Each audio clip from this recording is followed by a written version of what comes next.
Hello again, ladies and gentlemen. I am Benno Burr, the Natural Science Program Specialist at UNESCO Bangkok.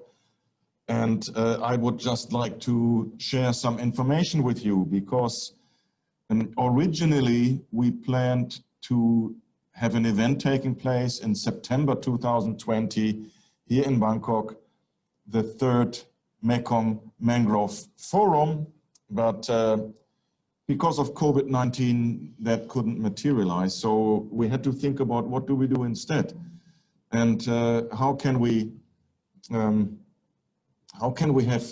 something happening that is equally powerful than a real conference. And so we got together with the UN RED program. My friend and colleague Ben Vickers, he's sitting next to me, and we had organized the first and the second Mekong Mangrove Forums jointly between UNESCO and the Manfred Hermsen Stiftung, which is a foundation in Bremen in Germany, and Fauna Flora International. We have now been joined by the UN RED program, again by the Manfred Hermsen Stiftung, the Fauna and Flora International, and the Shenzhen Mangrove Conservation Fund in China, and the International Institute for Sustainable Halophyte Utilization in Karachi, Pakistan. Those are the co-organizers for our online event, which we are jointly organizing on the 1st of October, and I kindly invite all of the viewers of this video to join us. Send us a request and we will make sure that you get an invitation that you can join us. We will try to make the event interesting, colorful, with short contributions. And let me talk you through this a little bit right now.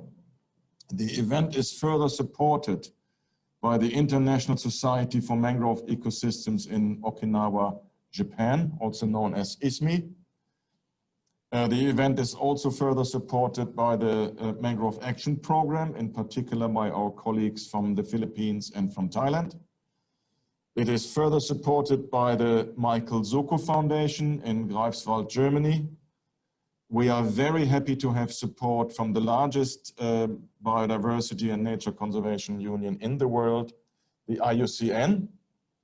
We are also further supported by Border, as well as by the Asian Institute of Technology, based in Thailand.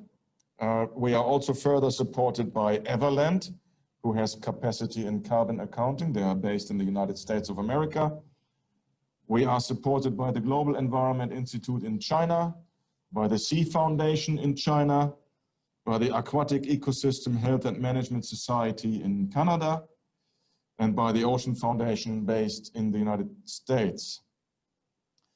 Of course, I would like to express very special thanks to Mr. Charlie Winston, who is an English singer-songwriter who is based in Marseille in France, who is also supporting us with his artistic skills in music, as you will hear when you join our event. Of course, we are inviting our member states from Cambodia and Myanmar and Vietnam and Singapore and Thailand, which all have mangrove ecosystems. Of course, we will also invite nature conservation specialists from Laos PDR, which is a landlocked country that does not have any mangroves because mangroves only grow on the coastlines, but nevertheless, they will be invited. But we will also invite a broad international spectrum because mangroves, just like all ecosystems, they do not know political borders, of course. Because a mangrove seed, for example, it can float all the way from Thailand to Vietnam or the other way around, as an example. During the event, we have opening remarks from the director of the Division of Ecological and Earth Science, who is also the secretary of the Man in the Biosphere Program, Dr. Miguel Klusenergood. We will then have a keynote remark on mangrove conservation in Myanmar with a view for cross-border cooperation between Myanmar and Thailand by Professor Toto Aung from the Ministry of Natural Resources and Environmental Conservation in Myanmar. It will be short, it will be just between 5 to 10 minutes. We have a second keynote from Dr. Wansuk Zhu from the Mangrove Conservation and Restoration Program in China. She will talk about mangrove conservation in China and China's outreach program. We will then have a slideshow that we are currently compiling about people and mangroves. So we put women and men and girls and boys and from different nationalities and different ethnicities. We will travel into the mangroves. We've done that already once before here in Thailand. My friend Ben Vickers was with us, and we took some young people with us, and we will do that one more time with UNESCO and with the colleagues from the FAO and also with colleagues from the IUCN. And we will teach about the importance of mangrove for nature conservation and climate change, and we will compile a slideshow that we will then show on the 1st of October. It will just be 2.5 minutes long, what we will show, but we will put a little bit longer one onto our website. Talking about the website, of course, the 1st of October is an event, and hopefully the event will last something between 75 to 90 minutes only. What do we do after that? We don't just want to have another online and another online and another online event. We want to have action, and it's very difficult in these times of COVID. So we have developed an online platform, an open science platform, where people can interact with each other. They can show each other who is who in mangroves, who is who in blue carbon ecosystems, conservation, restoration, science and development. They can interact with each other. We encourage them to interact with each other, not only with the UN agencies, but also between each other directly. And hopefully our open science online platform will facilitate that. We will display this website on the 1st of October. We will then have from Karachi, from the Dr. Mohammed Ajmal Khan Institute for Sustainable Halophyte Utilization, we have Professor Bilkis Gul. She will present a new book series that is being launched on the 1st of October. It is called Blue Carbon Ecosystems for Sustainable Development, and that will give all of us from the UN RED program, from UNESCO, and from everybody that I mentioned before, and from everybody else, it will give us a wonderful platform to publish scientific publications dealing with any aspects of blue carbon ecosystems related to ecosystem restoration, conservation, development, scientific research, but also how blue carbon ecosystem relates to peace and how it relates to the Sustainable Development Goals. After that, we will have a 20 minutes question and answer session.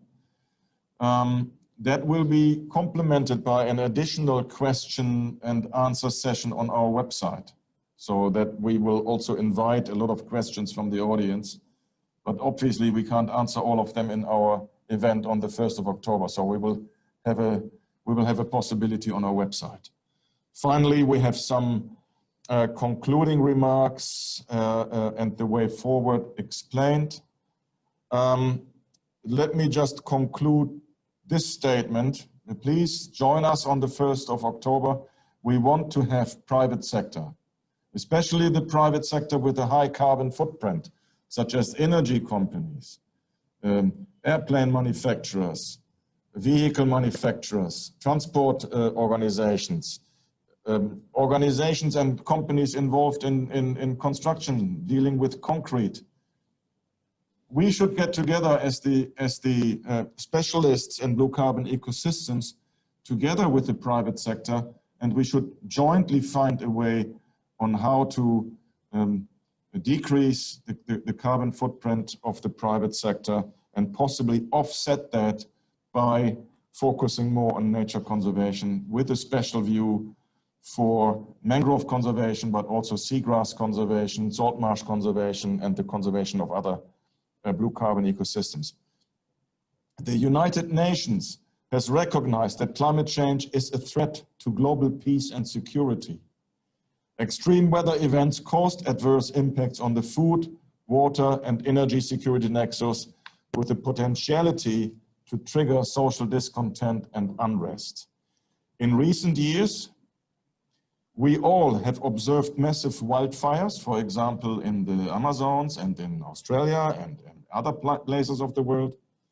We have observed unusual droughts, for example, in Central Europe, when the Rhine River was dry and the ships couldn't transport petrol anymore from Rotterdam upstream to the petrol stations.